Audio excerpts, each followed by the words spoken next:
Pobjednički tim ne treba mijenjati, kaže stara poslovica. A i kada to morate, ne treba biti puno odstupanja. Upravo tako razmišljaju u fudbalskom klubu Jedinstvo iz Bijelog Polja. Zato je uoči nove sezone sačuvan gro tima iz najuspješnije sezone kluba ikada. Tako je odlučeno da Sjenica opet bude domaćin visijskih priprema ekipe.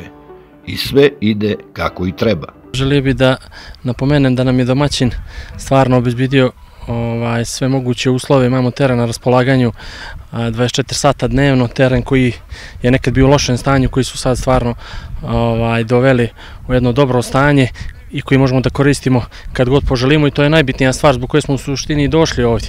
Jer sami znate, imamo problem sa terenom kod nas, tako da je što se tiče uslova za rad sve na najvećem mogućem nivou. Pa sve je super, ovdje dobro treniramo, naporno, iskreno nadam se da će se isplatiti sav ovaj trud i nadamo se dobrom početku u prvenstvu. Klima je ovdje super, imamo taj teren na raspolaganju koliko mi želimo i uslovi su stvarno super.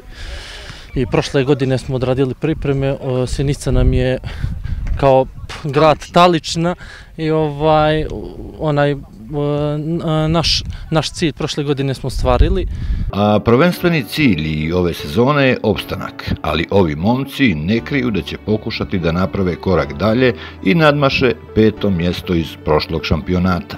Uslovi za rad su odlični, imamo odličan hotel na korišćenje i teren. Travnata podloga, prirodna trava, za sad ide odlično, malo smo umorni, naporno se radi, ali to će biti dobro u prvenstvu ako se spremimo da nastavimo kao prošle godine i ako budemo mogli da dignemo tu jednu stepenicu više da izborimo Evropu, bilo bi dobro. Rad, red i disciplina prisutni su na svakom treningu u najtežoj fazi priprema. Momci rade stvarno dobro.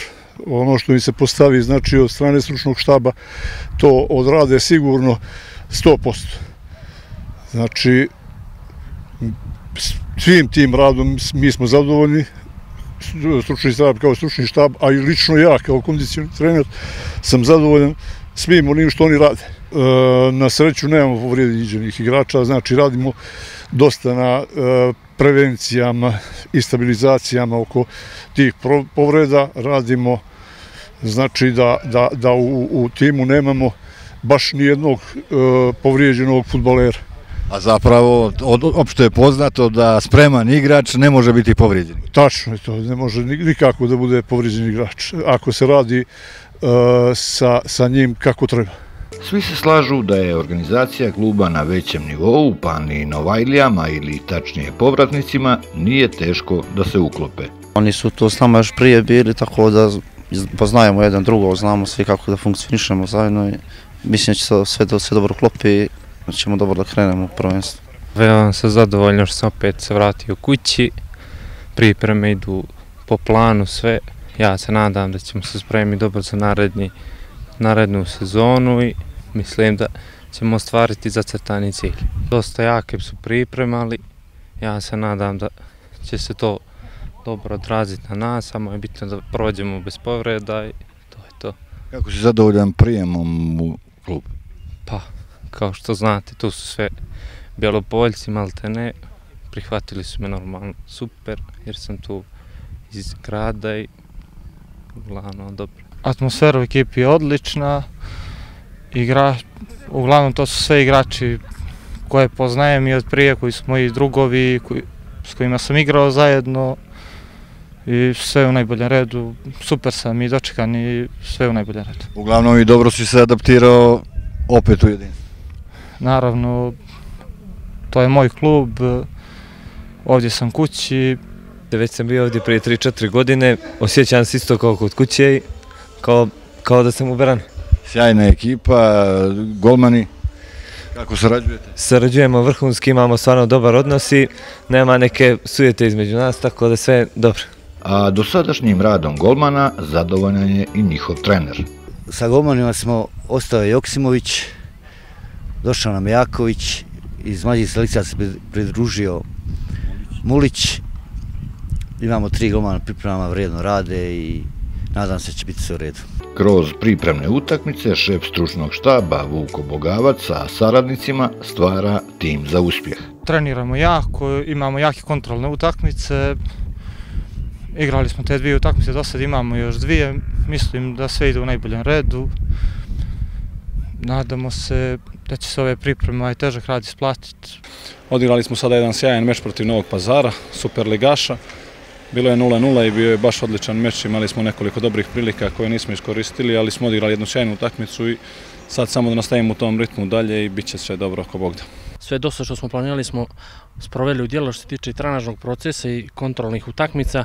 Odigrali smo ih 3, u planu su još 2 već jutra u Užicu protiv Slobode iz Užica i onda 14.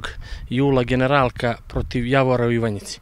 Tako da se nadam u ove 3 utakmice, svi su igrači koji su sa nama dobili šansu i u ovoj jutrošnjoj utakmici će većina igrača dobiti šansu, onda Generalka, ona prava Generalka, vjerovatno onaj tim koji je planiran da počne prvo kolo će da počne tu utakmicu i da vidimo dokle smo stigli, da li smo sve ono što smo planirali odradili i da li spremno ulazimo u to prvo kolo. Iskreno se nadam da ćemo biti potpuno spremni već za prvu utakmicu i to teško gostovanje Dečiću u Podgorici, ali se nadam da ovo sve što je iza nas i ovo što nam predstoji do tog prvog kola će biti dovoljno dobro urađeno da startujemo ovo prvenstvo na najbolji mogući način, što ne i pobjedom protiv velikog favorita.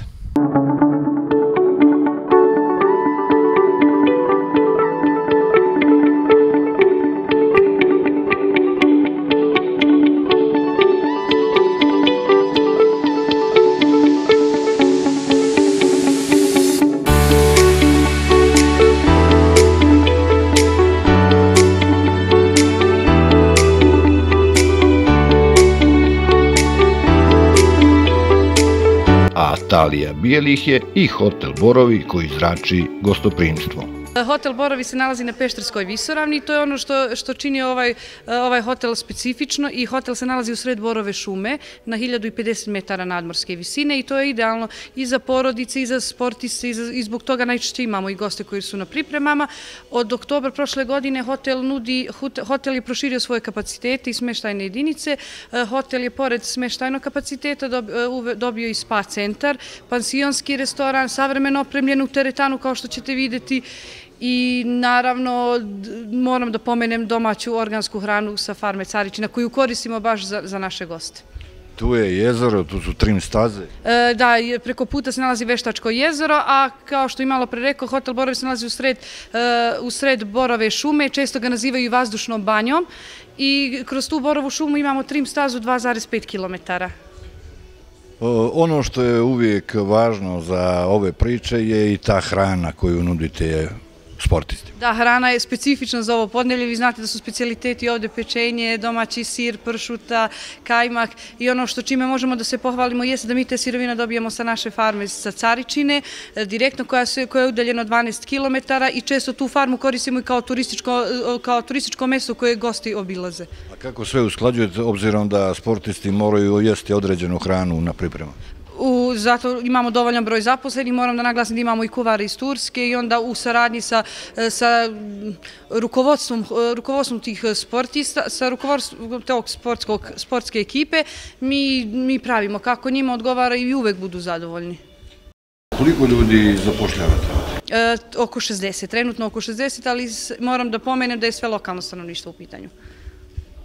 Vidjeli smo sjajne komentare o samih sportista, kako ste vi zadovoljni njihovim ponašanjem uopšte boravkom? Ja moram da pohvalim, nisam očekivala, pošto i meni je ovo prva sezona sa fudbalerima, stvarno su odlični, korektni, znači nema buke i to moram da pomenem i strašno korektni. I vidim da su i oni zadovoljni.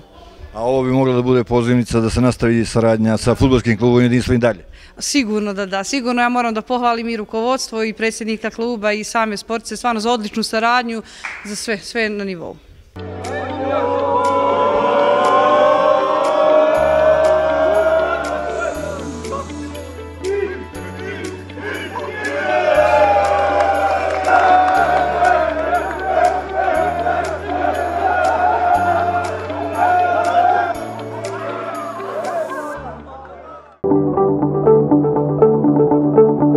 Ako se po jutru dan poznaje, pred Bilopoljcima je još jedna uspješna sezona.